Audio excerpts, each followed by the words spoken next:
Welcome to the Podyssey, the podcast that takes you behind the scenes of the greatest little independent cinema on the planet, the Odyssey in St Albans. This podcast is a partnership between the Odyssey Cinema and Mix 92.6 FM, Hertfordshire's local radio station. Thanks for joining us.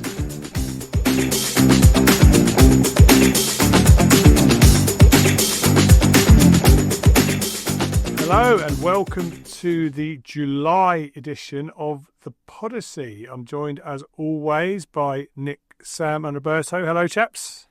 Hello. Right, got lots coming up in this episode. We're going to be talking about the best car racing films ever made on the back of F1 coming out, starring Brad Pitt, and we will also be doing a retro watch-along. We have all watched Days of Thunder, the previous most classic car racing film. So we're discussing that, and we'll tell you a bit about what's coming up at the Odyssey as well. So that's what we're going to be doing. So chaps, how are we doing? What have you been up to? Nick, I kind of know what you've been up to because I've seen a few films this week at the Odyssey, and you're the only one of you three who actually works there. That's true, yeah, I am the only one. No, yeah, it was nice to see you there. It's nice to see you back up your claims of like, oh, I've been at the Odyssey, and someone's like, no, I've seen you there now. I need to know about it. What have I seen? Well, June being Pride Month, I watched a few Pride films that I hadn't seen before.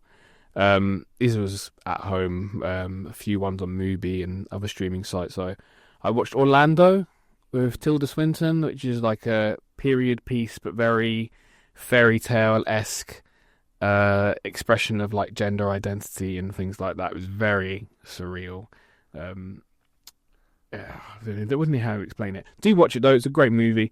And I also watched a couple of rewatches. Even I saw Paris is Burning. I don't know if you've seen Paris is Burning. Very famous gay documentary about ballroom voguing culture in the 90s, 80s, and just about those people and their lives at the time. Yeah, and I also thought I would recommend it, but it's very adult. It's a film called Mysterious Skin, directed by Greg Araki, and I believe he's still current as well. But this movie, starring Joyce Gordon-Levitt, it's just like journeys, like discovering these stories about two boys and how they sort of their stories intertwine after a period of time. One's been actually, I won't give it away. I was literally going to give it away, but check it out.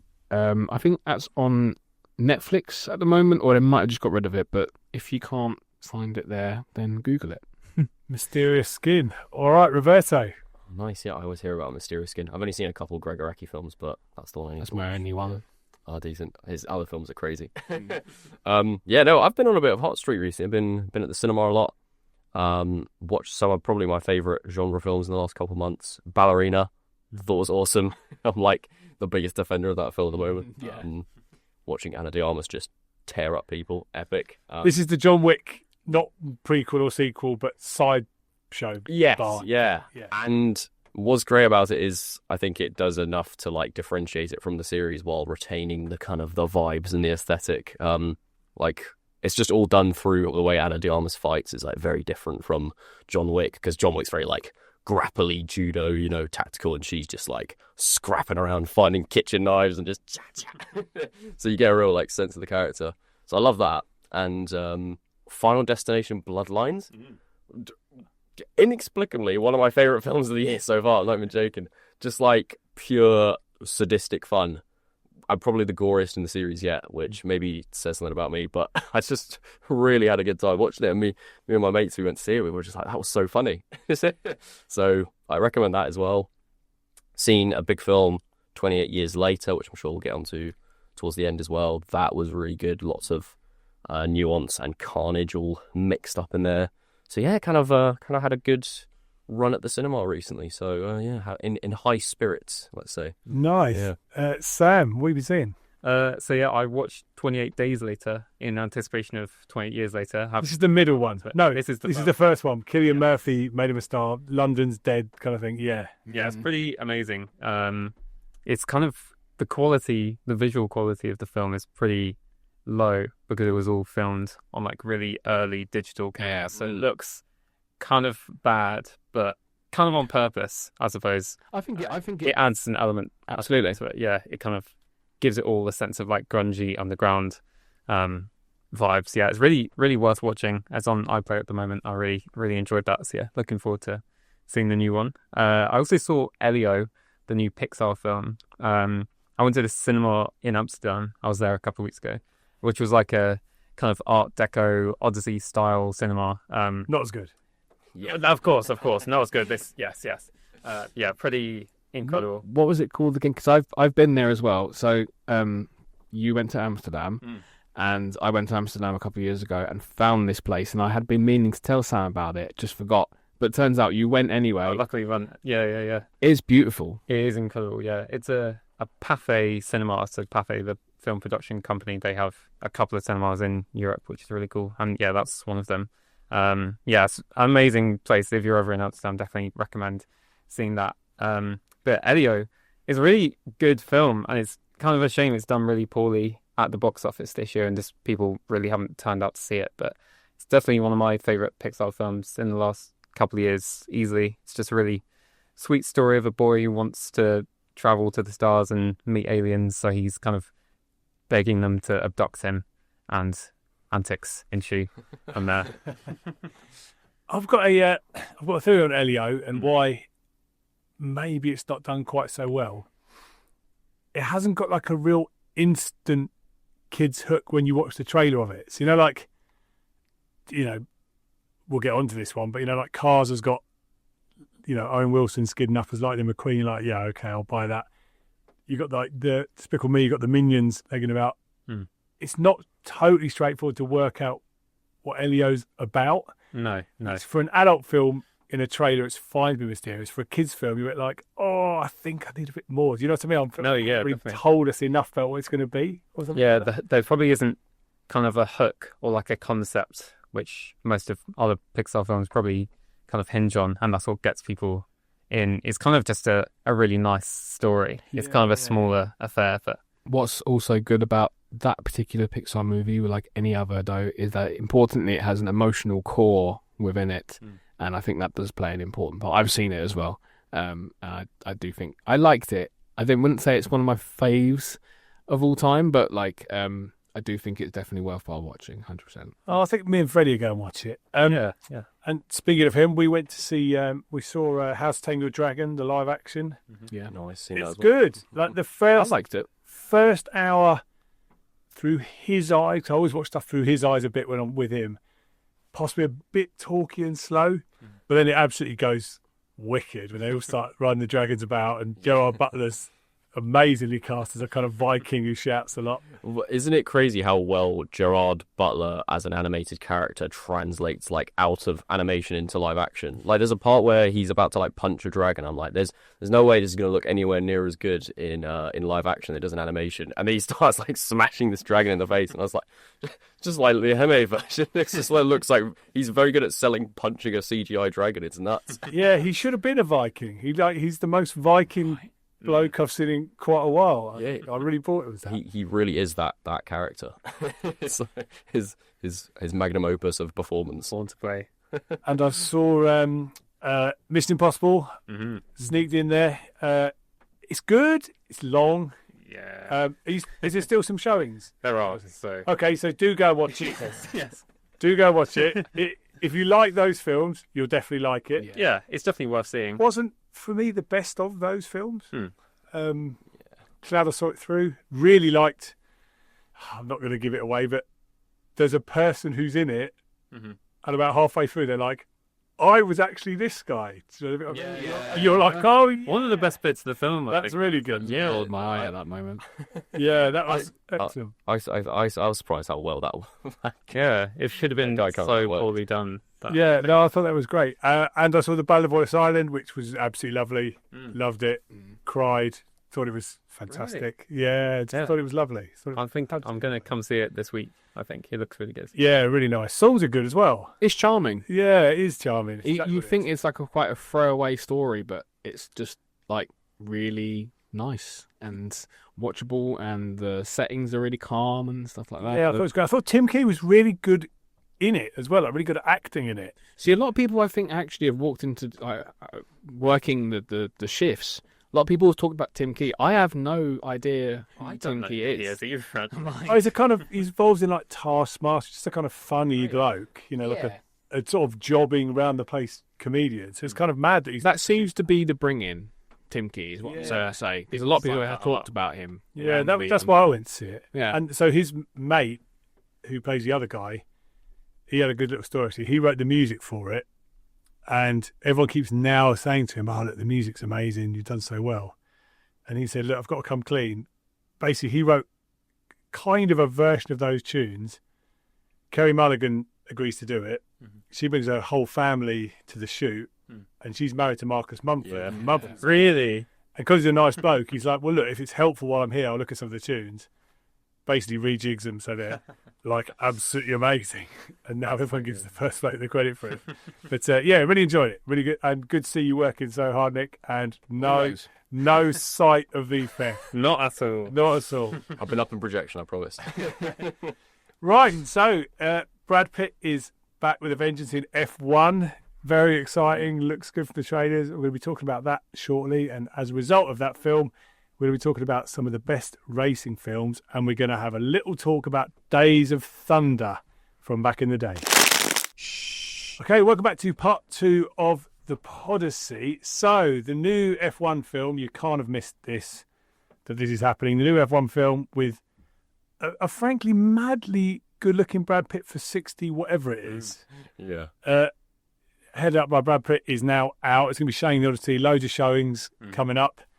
Some of you guys have seen this. So, what are your thoughts? I saw it quite because if I'm being honest, I was kind of waiting for it to come around the Odyssey to watch it because I was like, I don't have an interest in F1. And a friend of mine randomly was like, "Should we go see this?" And I was like, "Got an evening to kill? Why not?" Went to watch it, and to my surprise, one of the kind of more like just pure summer blockbusters I've seen in a while, in which it was like no frills. Here's some entertainment. Here's some like charisma and like some funny characters, and there's the playbox, and you just kind of, it was just very entertaining, and I was quite pleasantly surprised by it. What did you think? I agree. I think it was entertaining enough. I thought the camaraderie between, like the chemistry between all the actors was pretty good.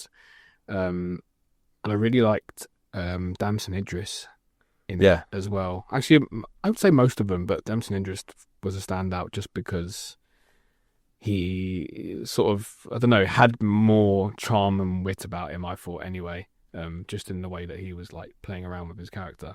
But overall, very entertaining for anyone who likes adventure, those sort of like adrenaline-fueled things. You're definitely going to be watching it. So give us a synopsis.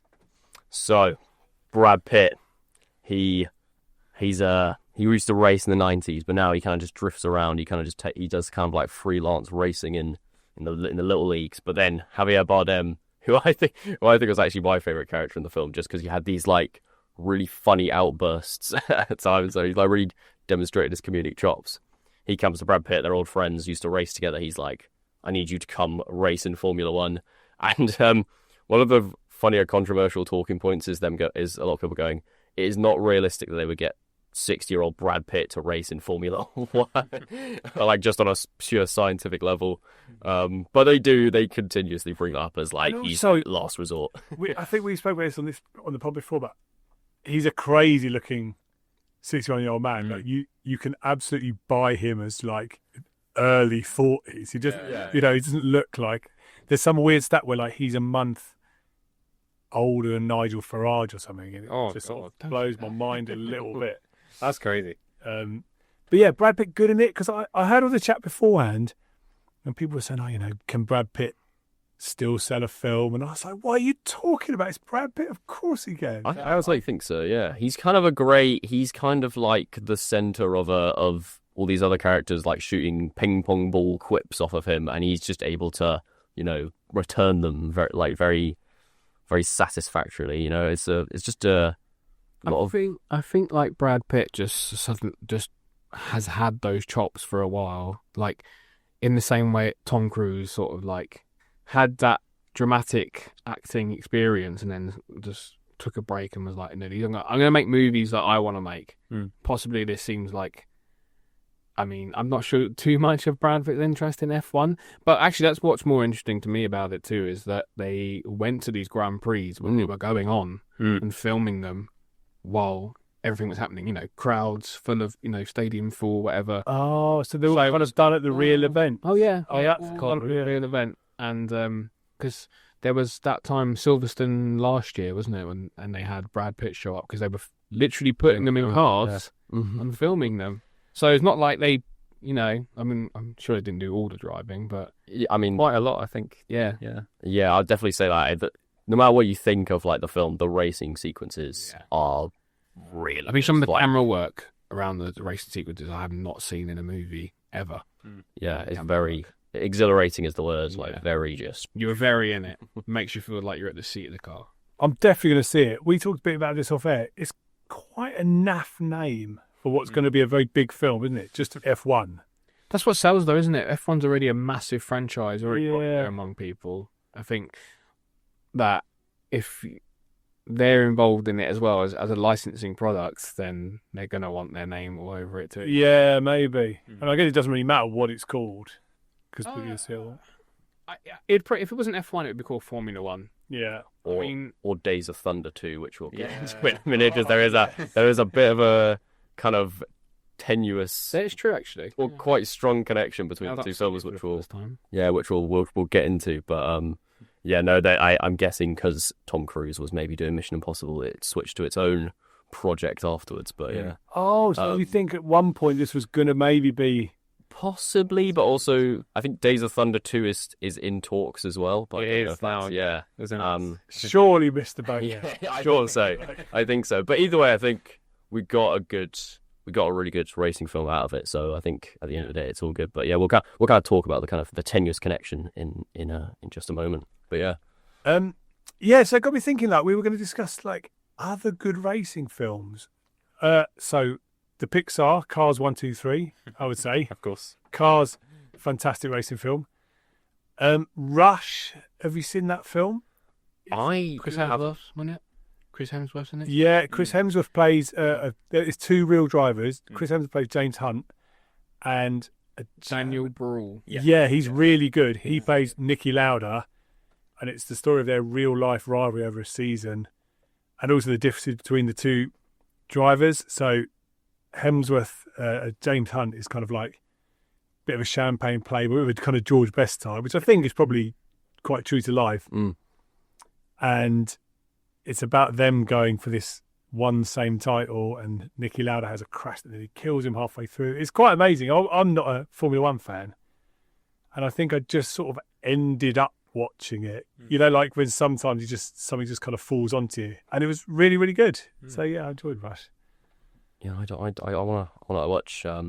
I looked today of like, is there any racing films in my brain that I'm forgetting about that I've seen? I kind of looked and I realized like in terms of live action like car racing, there is like quite there's slim pickings throughout film history. Yeah. Weirdly enough. Well, I think some things are quite famously hard to do. So there's about one or two football films. There's like Goal and Escape to Victory because it's really hard for football not to look rubbish. I reckon it's hard to do car racing. Definitely, yeah. You've got to either put in the effort to make the practical element look good, or you've got to have like a really good animation team, or you're stylizing it enough.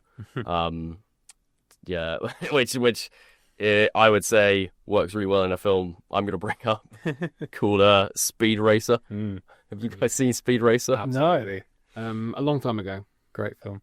I've been kind of making my way through the Wachowskis like filmography this year. And, of course you have. So like The Matrix, talked about Bound on one of the podcasts as well. And I always knew Speed Racer had accrued this like massive cult following. Like people kind of when it first came out, people were like, "What is this?" Because if you watch it, all the racing is like this weird, slippery CGI like nightmare world you're looking at. And when I was a kid, I watched it, I was like, what is this? I didn't know what to think of it. But I rewatched it, And my theory is Speed Racer has unlocked like a soft spot for racing films because even though all the racing looks kind of crazy, there's this scene where Susan Sarandon comes in and she kind of says to the main character, whose name is Speed Racer, and she plays Mum Racer, and John Goodman plays Pops Racer. So you should go see the film anyway, just based on that. But Based on an anime, by the way. it is. I was like, should I bring that up? I'd have to eventually, I guess. It's also got a monkey in. It does, random monkey in there. Yeah. You just used to do that, just put monkey in films, and it's like, whoa. But there's a scene where I'm watching this, I'm an hour in, I'm like, this is hilarious, but what is this in the grand scheme of things? And Susan Sarandon comes in and goes, she kind of relates Speed Racer's antics to making art, and like making art in a system that is very like corrupt, and the industry's like, oh, you got to do it for money. And in that moment it clicked, because I was like, racing can be an analogous for like a lot of different things. I think that's why I've kind of my heart's been capitalism and how you can speed through it, how you can conquer it with your fam. Burn. Exactly. But I kind of my heart's been open to the racing film scene. So even though I do not care about the sport at all in real life, I'm like, maybe I will go watch Rush and Le Mans and Ford v Ferrari. So yeah. Oh, yes, Ford v Ferrari. That's the Christian Bale, Matt Damon one. I've heard it's good. Not seen it. Yeah, I haven't seen it either. It's meant to be great. I haven't seen that, and I haven't seen Le Mans either. I heard that was pretty good. Yeah, that's kind of like the classic one. I heard Mark Commode talking about how on the F1 review he went to see that. His dad was like, "It's going to be epic. Steve McQueen's racing." I think that's part of the excitement as well, isn't it? Like seeing actors in this exhilarating situation. But enough from me about Speed Racer. What about you guys? I've got one that I saw a couple of years ago that's fairly new, Gran Turismo, based on the video games. So isn't this the kid's really good at Gran Turismo? So he gets a chance to race with a real. It's for real. Yeah, it's a true story. No way. Yeah. He was like top in the world at Gran Turismo, and so he and a group of others were like put into this competition by Sony, where if they won, they could race Formula One for real. And he was like memorizing all of the tracks, so he already knew them before he'd actually raced any of them for real.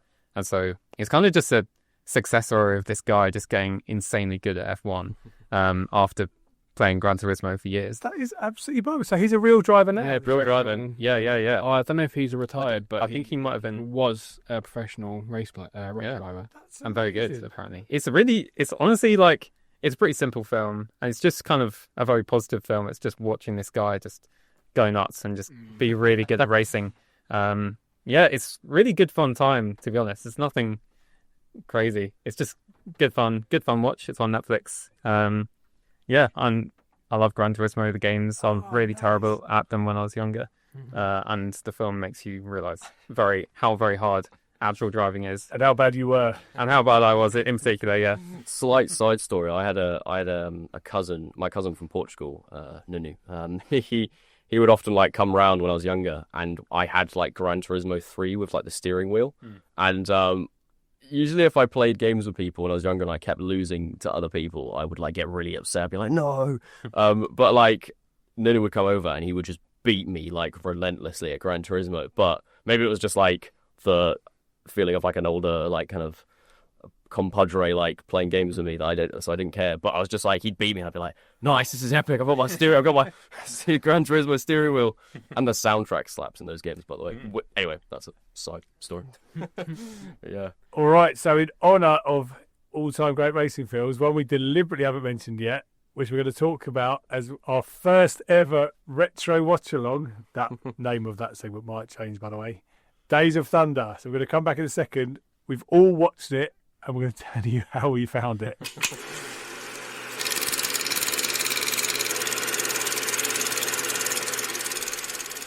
Right, so now the first ever attempt. We've all watched the film Days of Thunder. Now, Days of Thunder, in case you don't know, is a early 90s racing film, massive at the time. Introduced Nicole Kidman to the world. Tom Cruise when he was already a star. He'd done Top Gun. It was kind of another big one from him. Good cast in it. Robert Duvall. And it was kind of really lit. Absolutely. Yeah, we'll get on to him in that film. It was kind of almost the last massive blockbuster racing film before F1, I would say. So we have all gone back and had a rewatch of it. You can find it on Amazon Prime and on Paramount Plus. I think you have to get to Paramount Plus through Prime. Whatever way your own telly works, you'll get it. But it's on the Prime. Paramount Plus is on that side of things. So, chaps, first of all, thoughts, feelings, vibes on Days of Thunder. I'm going to start with a very quick sentence. Say, I enjoyed it. Nice. I enjoyed it more than I thought I would as well, actually. So it's been on my mind because of so F1 is directed by Joseph Kosinski, who also directed Top Gun Maverick. And this is interesting because this film was directed by Tony Scott, who directed the original Top Gun. So as far as I understand, when this film came out, it was kind of seen as Top Gun but with cars. And it's interesting how we've kind of got into another feedback loop of we've got the Top Gun sequel and then we've got sort of Top Gun with cars again. But just we've lost Tom Cruise. We've kept Hans Zimmer. I don't know if you guys spotted that. Hans Zimmer composed the score for Days of Thunder, and he's also composed the score for F1. And two completely different soundtracks, by the way. If you listen to like the F1 soundtrack, very kind of it's very cool. Very 2025. Very, pop the window down, riding through. Days of Thunder, and it's funny you mentioned it's an early '90s film. It's like I think it's 1990 it came out. It still feels like we're like drenched in the 80s. Yes. It does. They're going crazy on the soundtrack. It does. So just to give people a quick synopsis. So Tom Cruise, he is Cole Trickle. What a name to start with as well. I don't know. Mate is the best name as well. What's his mate called? Rowdy Burns. And then sorry, just to go triple down, which the film does as well. The kind of ultimate antagonist at the end is a guy called Russ Wheeler. So It's mad, isn't it? Like Cole Trickle. I don't know why they've done that because it's a sort of name that it takes you a few goes to work out that that's his name. So you almost can't concentrate on the film. Like, so he's Cole Trickle. Yeah. So he's Cole Trickle. Unsurprisingly, a kind of maverick, genius, flawed, young gun kind of thing. He gets put together with a reluctant Robert Duvall, who is kind of his Mr. Miyagi type coach, type mentor. Retired as well. Because he's come out of retirement. Retirement. You got to see this kid. Just take one look at the kid. And then it's all set in the world of NASCAR, which, if you're British, is probably quite unfamiliar. But by all accounts, this film, I guess, is what the F1 lot hope for. This film absolutely blew NASCAR up. It became like one of the biggest promotional tools NASCAR had.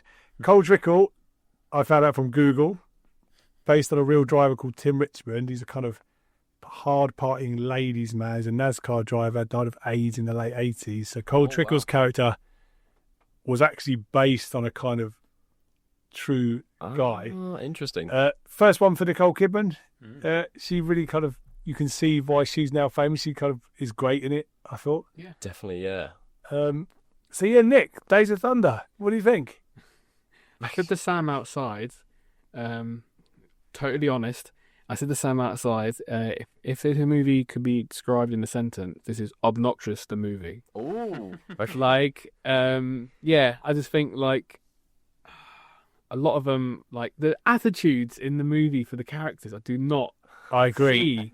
There's a couple of specific, very sexist bits, isn't there, where even the sound characters, like Robert Duvall is the kind of nice guy. Yeah.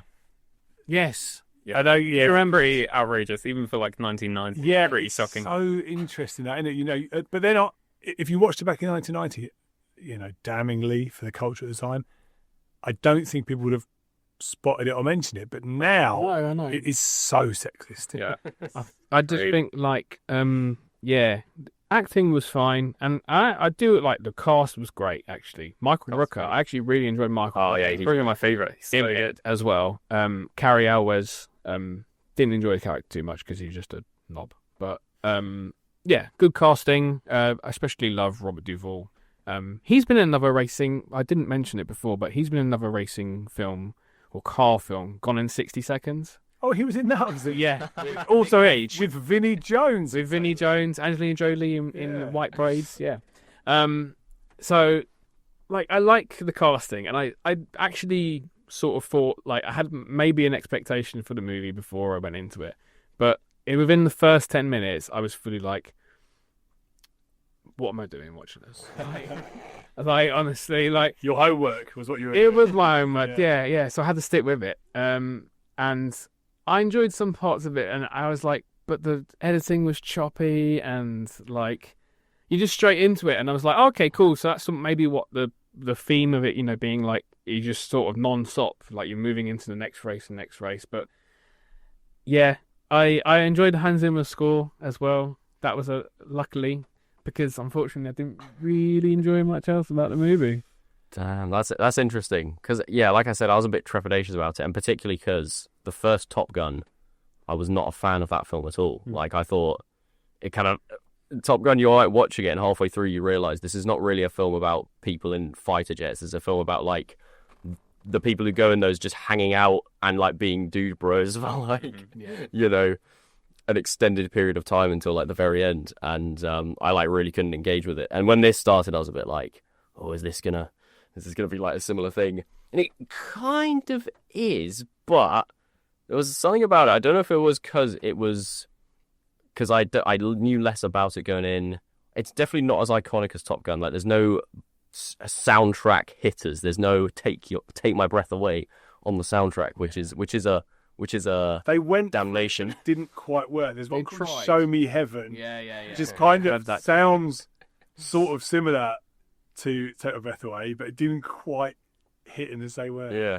But I found there was something kind of off kilter about this film that kind of I was more engaged with, and it was kind of what you mentioned, where it kind of goes straight in. Like, it starts off, and they go to Robert Duvall, who's on a tractor at the start of the film, and he's putting on, like, this southern accent through the entire film, and they're just like, "Can you get a race guy and do races for us?" And he's kind of like, "Yeah, sure." And then the way Tom Cruise pulls up, he just pulls up out of nowhere. And I thought Robert Duvall, like, maybe knew him beforehand. It was going to be revealed, "Oh, I got you in because I know you're good." But then, as far as I understood, they didn't know each other. So, like, this random Tom Cruise pops up.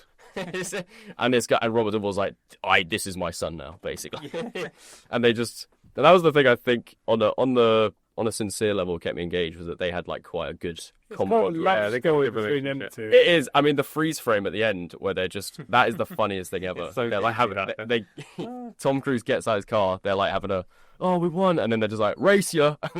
They'll say Robert Duvall's running. I can't, obviously you're not going to see this if you're listening, but he's like moving his arms almost like a chicken as he's running, and then just freeze frame. Boom, inspirational ending. So that was weirdly off kilter for me. The way the racing was done, there was kind of no narrative to any of the action sequences except for, like, the ending one.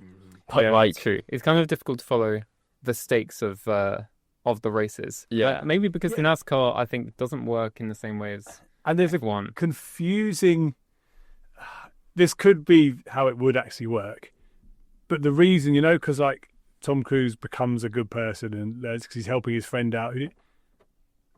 There's a weird legal loophole where his mate can't drive anymore through kind of an illness or a head injury, so he can't drive, and his team in NASCAR is like, well, the only way you can ever get paid is for someone else to drive your car.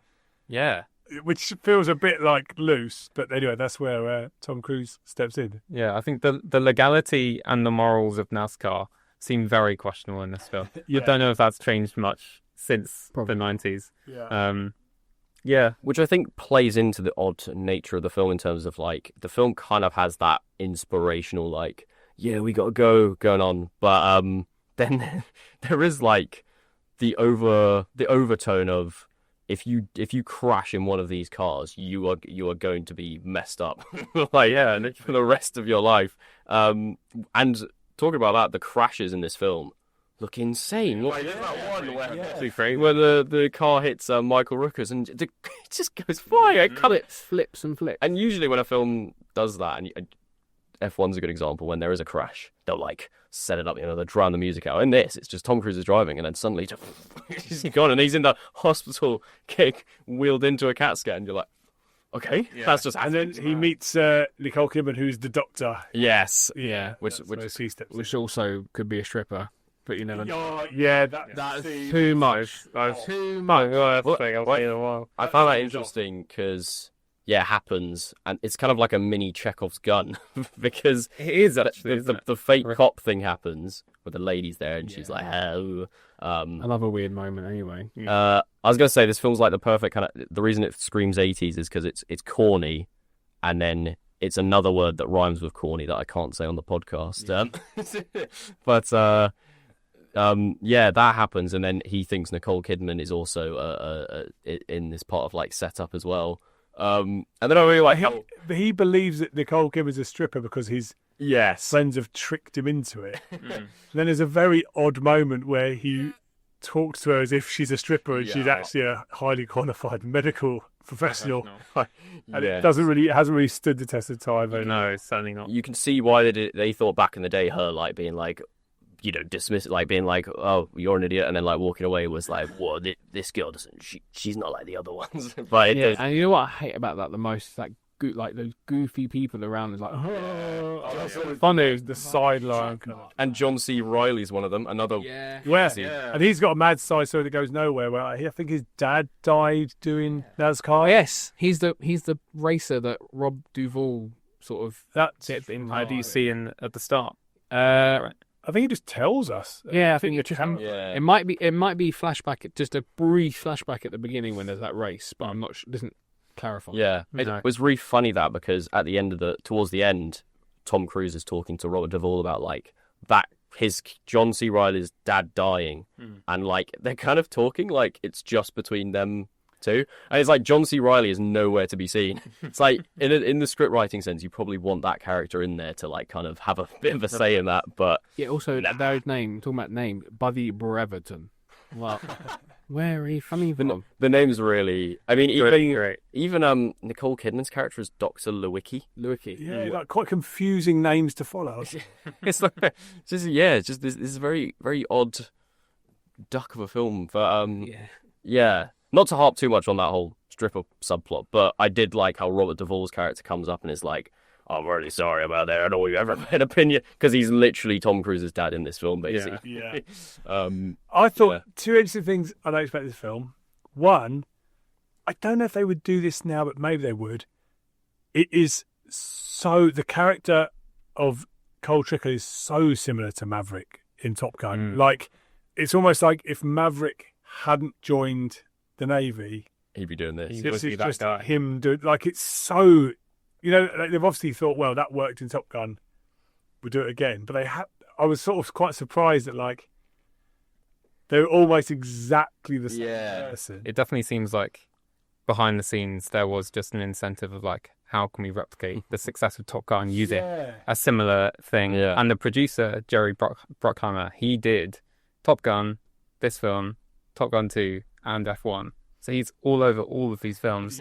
I can't speak to the plot of F1, so I don't know how similar it bears to this. Well, plot similarities, Cars and Days of Thunder, reckless, cocky, amazing driver lands, gets a kind of father figure, Doc Hudson in Cars, Robert Duvall in this. Like, I would say 80% of the storyline is exactly the same. Yeah, no, it's like really interesting how like kind of there's just loops of feedback loops through this. I'll say this for F1. There's like some definite improvements on Days of Thunder in terms of the way the action scenes have or the car scenes have a narrative. In F1 is way better. Like the kind of characterization of Brad Pitt as a driver is like much stronger than Tom Cruise, who's just kind of constantly shouting at Robert Duvall. Because the thing that kind of enamored me about this film was Tom Cruise's character like was just pretty terrible at his job. Yeah, he's really bad. He doesn't know anything about cars. He's really erratic. He just screams at everyone. Likely choice.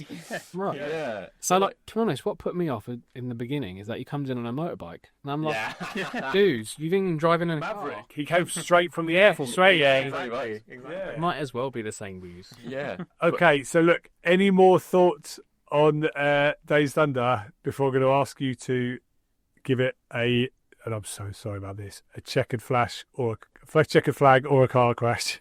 Oh, that's good. Yeah, thank you. Any final thoughts on Days Thunder? I would say I enjoyed it.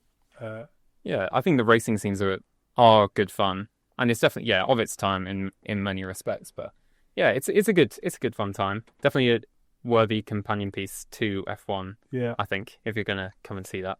I would say definitely I enjoyed this a lot more than I thought I would, and you can't beat like the kind of product of it. Like the product is time nature of it is just so like, I don't want to say charming, but you're just a bit mystified by it. So one other scene I had to bring up, you know when they get the rental cars out, have a race on the beach, and the cutting of it was like weirdly modern in how It was actually. you could see a film of that time. Dinner party. Yeah, That was very fun. it was how little they showed the cars and how hard they were cutting out the music to like these people in a. So much. It felt like almost surreal, and then the fact that Tom Cruise and Michael Rooker pull up like, that was all right.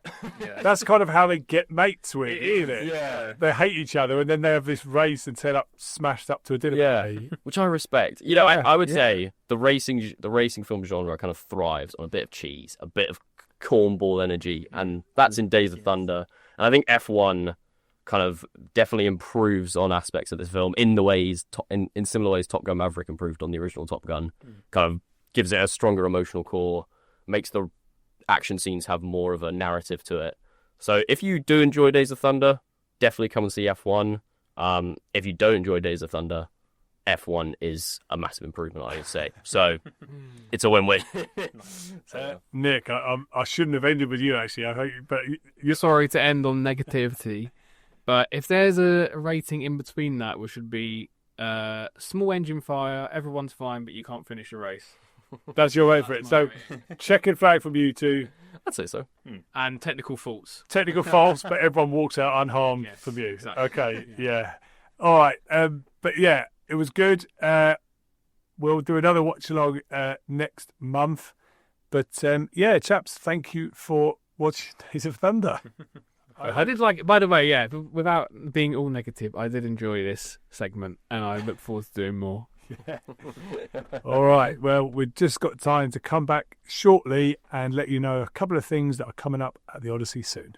Coming soon. Okay, now we've just got time to talk a bit about what's coming up at the Odyssey in the next few weeks. Who wants to go first? Roberto, what are you looking forward to the next couple of weeks? So, the first thing I want to mention, I'm really looking forward to. The irony is, I can't be here for it because I'm watching Face Off on 35mm in a cinema in Nottingham. That is a mad film, by the way. I've seen it before. I'm taking Jess to see it because she quite likes John Woo, so we're going to go do that because it's near my birthday as well. Though this got programmed at the Odyssey and I did kick myself a little because it's one of my favourite films of all time. So we're showing In the Mood for Love on Monday the 18th of August at 7:30. If you've never heard of this film, it's a Hong Kong film directed by Wong Kar-wai, who's generally considered, I think even nowadays, probably considered one of the best directors of all time. He was kind of, especially recently, Everything Everywhere All at Once kind of aped his style in one of the sequences.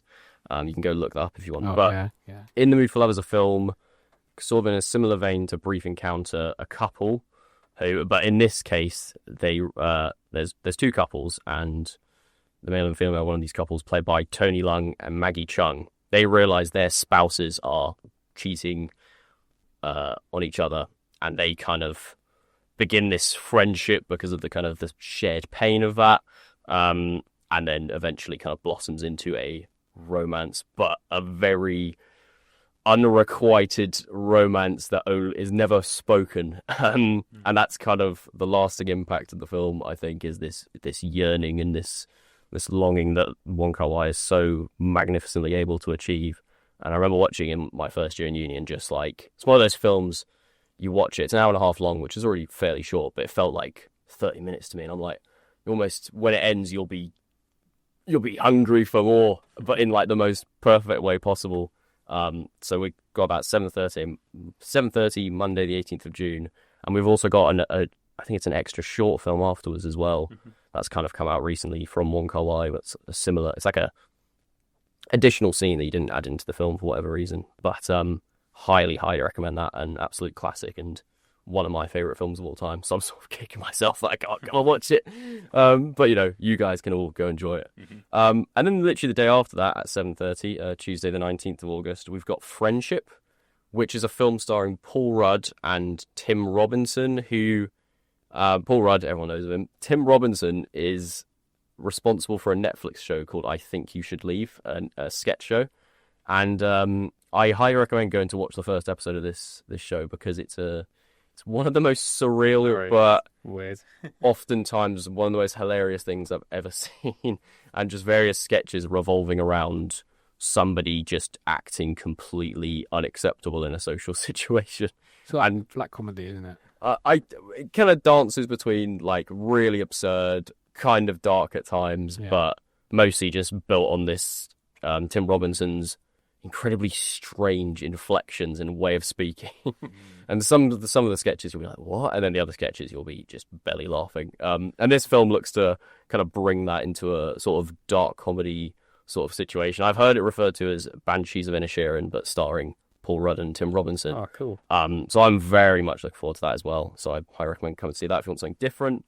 And if you want something that at the moment seems to be giving everyone a bit of hope, giving everyone a bit of life, and receiving rave reviews, come and see Superman, directed by James Gunn, who gave us the Guardians of the Galaxy trilogy and seems to just be continuing his streak of amazing superhero movies.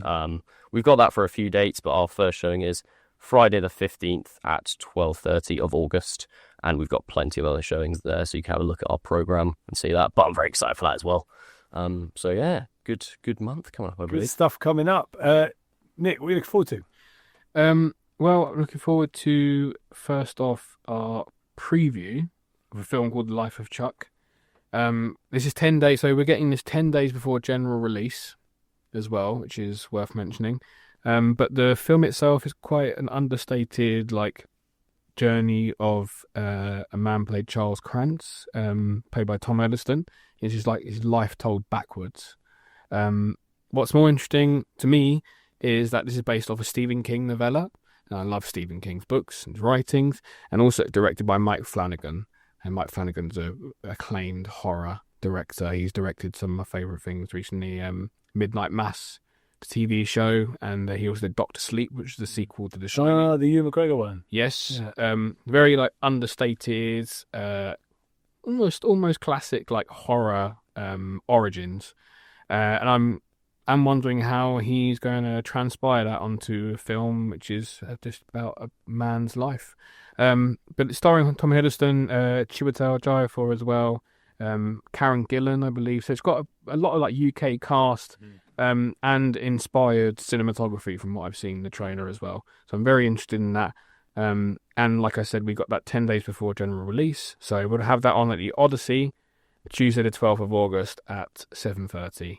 And I'm also interested in Jurassic World Rebirth. So the first date for that is the 1st of August. I think it's Friday the 1st of August at 7:30.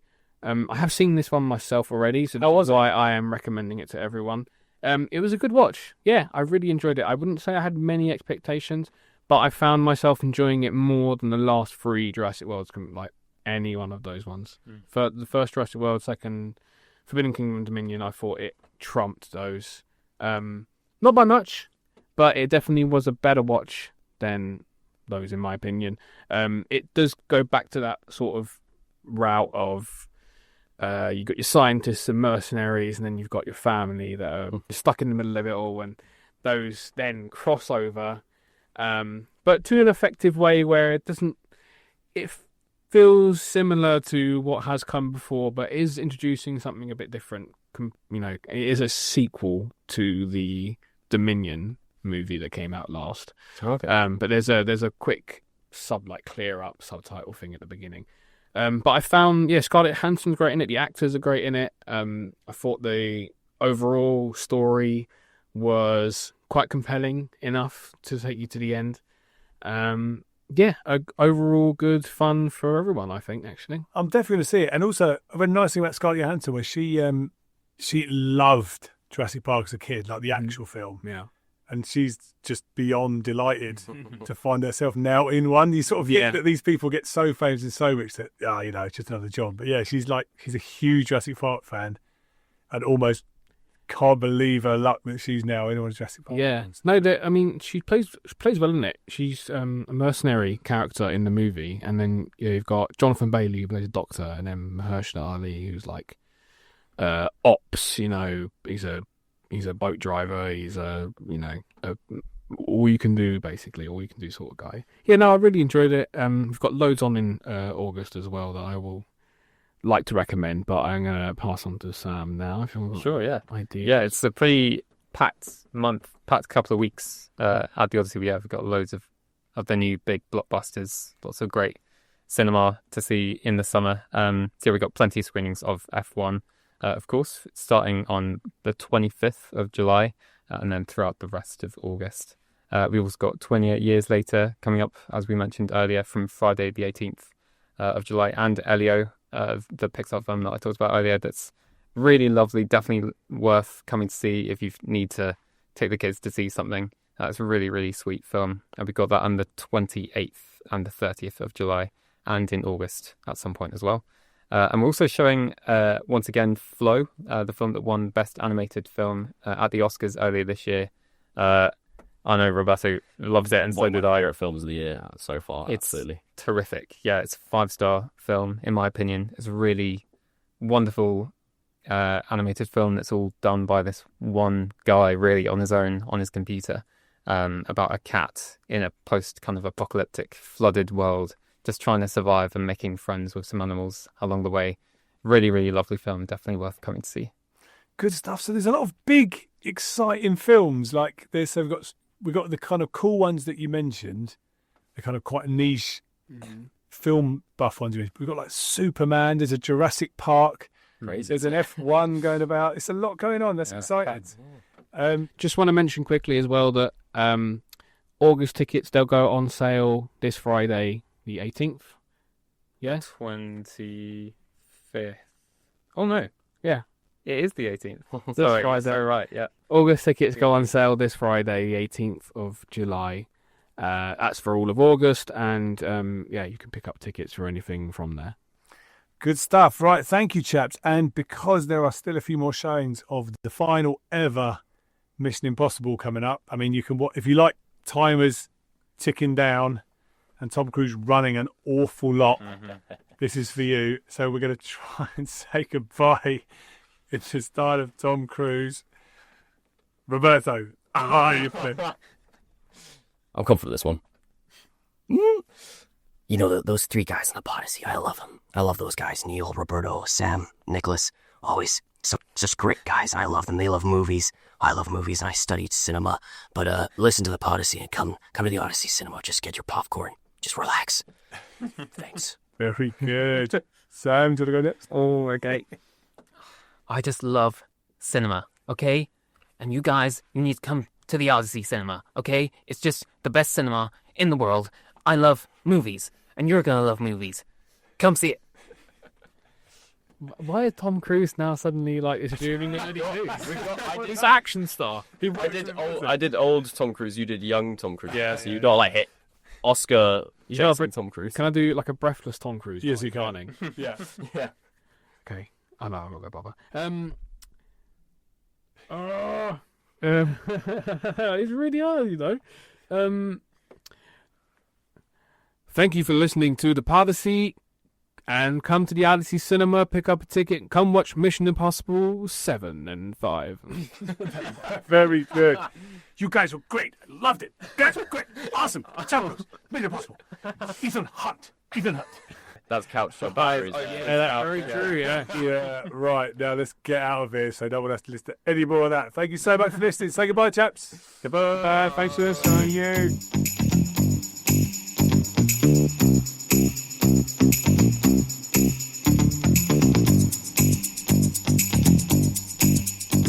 Thanks for listening. If you want to drop us a line here at the Podyssey, you can email me at neil.roger@mix926.com with your thoughts on the show, your views on the films we've talked about, and if you're feeling brave, you could do our next intro or set our next final challenge. You can find out all about what's on at the Odyssey or what's going on with Mix 92.6 FM by checking out the websites and searching them on all the socials where they can both be found.